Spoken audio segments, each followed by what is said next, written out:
السلام علیکم دوستو بنی اسرائیل میں ایک گنہگار عورت تھی جو بہت ہی بدچلن تھی۔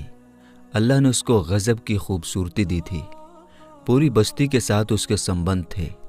وہ اتنی مالدار ہو گئی کہ اس نے اپنے لیے ایک بڑا محل بنوا لیا تھا اور اپنے لیے ایک تخت بنوایا، اور وہ بن سنور کر ملکہ کی طرح تخت پر بیٹھتی، یعنی اپنی کرسی پر بیٹھتی تھی، اور اس کے ساتھ ناجائز سمبند رکھنے والے پورے شہر کے امیر لوگ تھے۔ اس کی زندگی ایسے ہی گزر رہی تھی۔ ایک مرتبہ کیا ہوا کہ وہ اپنے گھر کا دروازہ کھول کر تخت پر بیٹھی تھی۔ قریب کسی اور بستی کا نوجوان تھا جو نیک تھا، عبادت گزار تھا۔ وہ ادھر سے گزرا اور گزرتے ہوئے اچانک جو اس کی نظر اٹھی تو اس بدچلن عورت پر جا پڑی، اور اس بدچلن عورت کی ایسی تصویر اس کے دل میں چھپی کہ وہ آگے تو چلا گیا مگر اس کا دھیان ادھر ہی بھٹک گیا۔ پھر وہ جب تنہائی میں ذکر، تسبیحات اور تلاوت میں بیٹھتا تو اس کا دل ہی نہیں لگتا تھا۔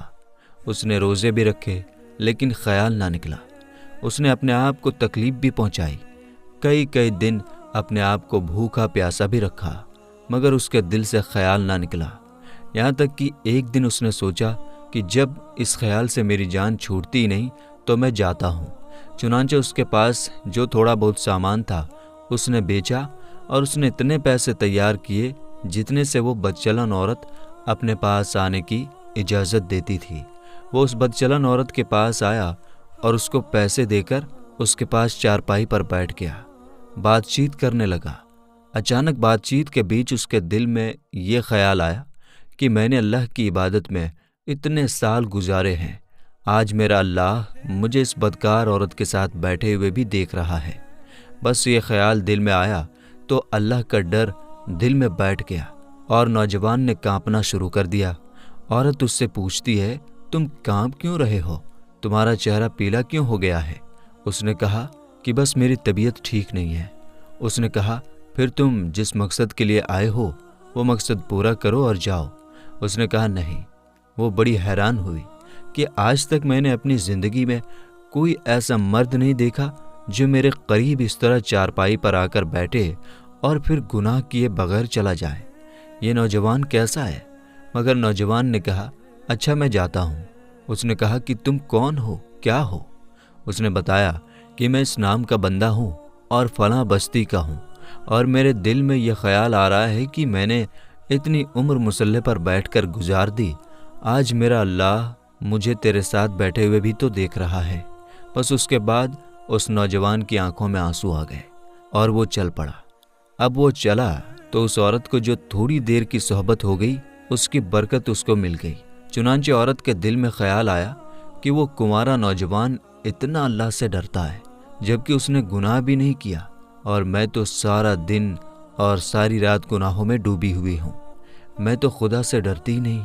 اس کے دل میں شرمندگی پیدا ہوئی، پچھتاوا ہونے لگا کہ کیا کروں۔ دل میں خیال آیا کہ اچھا چلتی ہوں اور حضرت موسیٰ سے پوچھتی ہوں کہ کیا میرے لیے بھی توبہ کی کوئی صورت بنتی ہے۔ وہ اپنے گھر سے نکل کھڑی ہوئی۔ اب یہ اتنی مشہور عورت تھی کہ اس کو بستی کا ایک بندہ پہچانتا تھا۔ وہ چلی اور جا کر حضرت موسیٰ علیہ السلام کو جو دیکھا تو وہ اس وقت بنی اسرائیل کے لوگوں کو نصیحت فرما رہے تھے۔ اس نے کسی آدمی کے ذریعے پیغام بھیجا کہ حضرت موسیٰ علیہ السلام سے جا کر کہو کہ میں آپ سے ملنا چاہتی ہوں۔ اب جس کو پیغام دیا وہ بے وقوف تھا۔ کچھ پیغام پہنچانے والے بھی تو بے وقوف ہوتے ہیں جن کو ڈھنگ ہی نہیں آتا پیغام پہنچانے کا۔ اس خدا کے بندے نے سیدھا جا کر سب کے سامنے کہہ دیا کہ حضرت آپ سے فلاں عورت ملنے آئی ہے۔ حضرت موسیٰ علیہ السلام نے نام سنا تو آپ کو بہت غصہ آیا کہ لوگ کیا سوچتے ہوں گے کہ ایسی عورت ان سے ملنے آئی ہے، ان کا کیا تعلق ہے اس سے۔